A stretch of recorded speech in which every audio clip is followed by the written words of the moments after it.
IDTV మన ఉనికి మన వాణి. నమస్తే అందరికీ, వెల్కమ్ టు ఐడిటీవీ.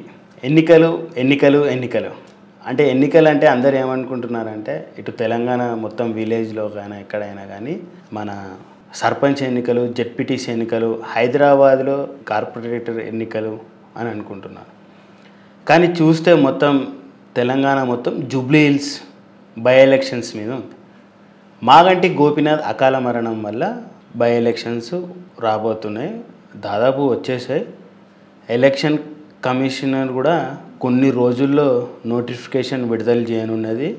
ఇప్పుడు మనం ఎలక్షన్స్ పని మీదగా వస్తే బీఆర్ఎస్ తరపున ఎవరు, కాంగ్రెస్ తరపున ఎవరు, బీజేపీ తరపున ఎవరు, చాలా పేర్లు వినబడుతున్నాయి. బీఆర్ఎస్ తరపున వచ్చేసినట్టయితే సునీత, మాగంటి గోపీనాథ్ గారి సతీమణి భార్య గారు సునీతకే టికెట్ ఖరారు అయినట్టు బీఆర్ఎస్ వాళ్ళే చెప్పుకుంటున్నారు, ఉన్నతాధికారులు బీఆర్ఎస్లో వాళ్ళు.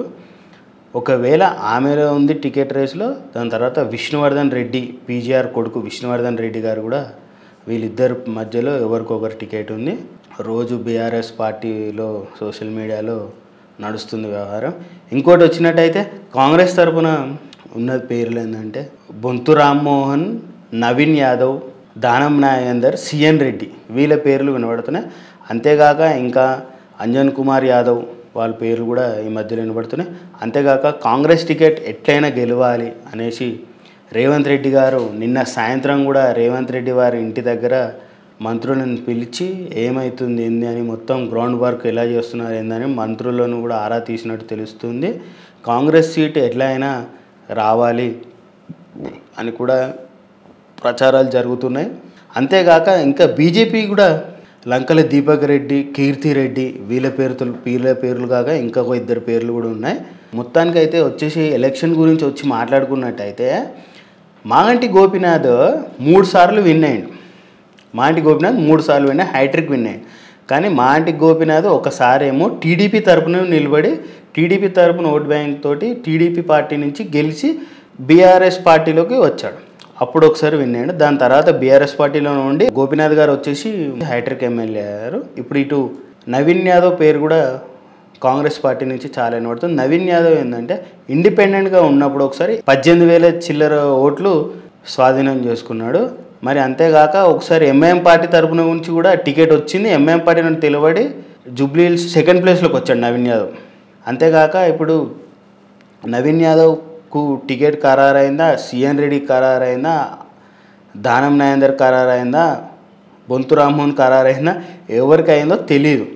మన ఇప్పుడు బీజేపీ పార్టీకి వచ్చినట్టయితే లంకల దీపక్ రెడ్డి పోయిన ఎన్నికల్లో మొన్న 2 సంవత్సరాల కింద ఎన్నికల్లో 25,000 ఓట్లు లంకల దీపక్ రెడ్డి బీజేపీ నుంచి వచ్చాయి. లంకల దీపక్ రెడ్డికి వచ్చాయి బీజేపీ నుంచి 25,000 ఓట్లు వచ్చాయి.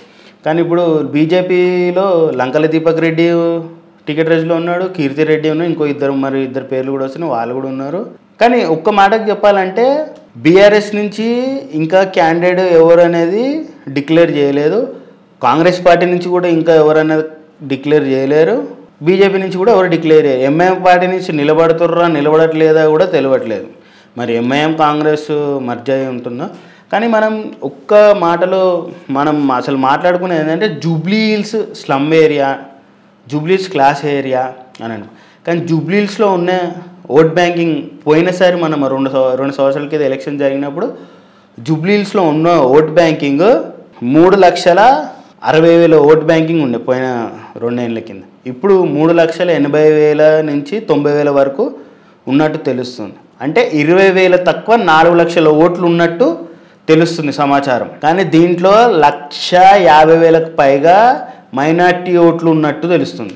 జూబ్లీ హిల్స్లో బీఆర్ఎస్ తరపున సర్వే చేస్తే బీఆర్ఎస్ విన్ అవుతుందని బీఆర్ఎస్ వాళ్ళు చెప్పుకుంటున్నారు. కాంగ్రెస్ సర్వే వాళ్ళు కాంగ్రెస్ విన్ అవుతుందని చెప్పుకుంటున్నారు. బీజేపీ సర్వే వాళ్ళు బీజేపీ సర్వే చేసినాం మాదే విజయం అని చెప్పుకుంటున్నారు. ఎవరి కాళ్ళకు విజయం చెప్పుకుంటున్నారు. కానీ జూబ్లీ హిల్స్లో ఏమవుతుంది, ఏంది, ఎట్లా గ్రౌండ్ వర్క్ చేద్దాం, ఏంది ప్రజల సమస్యలు తెలుసుకుందాం అని మాత్రం ఏ పార్టీ చేస్తుందో మీరు ఐడిటీవీ న్యూస్ ఛానల్ తరపున తెలపండి.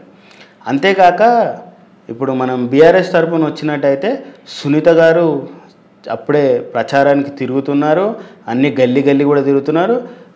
మాగంటి గోపీనాథ్ పిల్లలు ఇద్దరు వాళ్ళు కూడా గల్లీ గల్లీ తిరుగుకుంటూ మా నాన్నగారు చేసిన మంచి పనులను వాళ్ళు గుర్తు చేస్తూ అట్లా తిరుగుతూనే ఉన్నారు మా ఆంటీ పిల్లలు ఇద్దరు కూడా. అంతేగాక మా ఆంటీ సునీత కూడా తిరుగుతున్నారు. మా ఆంటీ ఇద్దరు పిల్లలు, మా ఆంటీ సునీత గారు కూడా బోరబండ కానీ, రేమత్ నగర్ కానీ, ఎల్లారెడ్డి కూడా, యూసఫ్ కూడా అంతా తిరుగుతున్నాడు. ఇటు నవీన్ యాదవ్ అయినా సరే, ఇటు బొంతు రామ్మోహన్ అయినా సరే వాళ్ళు కూడా చాలా తిరుగుతున్నారు. కాంగ్రెస్ కమిటీ తరపు నుంచి చైర్మన్లను కూడా వేసి డివిజన్ వారీగా డివిజన్లు 7 డివిజన్లు ఉన్నాయి, 6 డివిజన్లు ఉన్నాయి జూబ్లీహిల్స్లో. ఆ డివిజన్ వారీగా చైర్మన్లు వేసి వాళ్ళని కూడా గ్రౌండ్ వర్క్ కోసం చైర్మన్లను కూడా పంపించి ఓట్ బ్యాంక్ ఎక్కడ ఎక్కువ ఉంది, ఏంది ఎక్కడ తక్కువైందో కూడా వాళ్ళు కూడా తిరుగుతూనే ఉన్నారు. ఇంకా మరి కొన్ని రోజుల్లో మరి బీఆర్ఎస్ తరపునే కానీ, కాంగ్రెస్ తరపునే కానీ ఇంకా ఎమ్మెల్యేలను ఎప్పుడు వెల్లడిస్తారని చాలా వేచి అయితే చూస్తున్నట్టయితే జూబ్లీహిల్స్ ప్రజలు చూస్తున్నారు.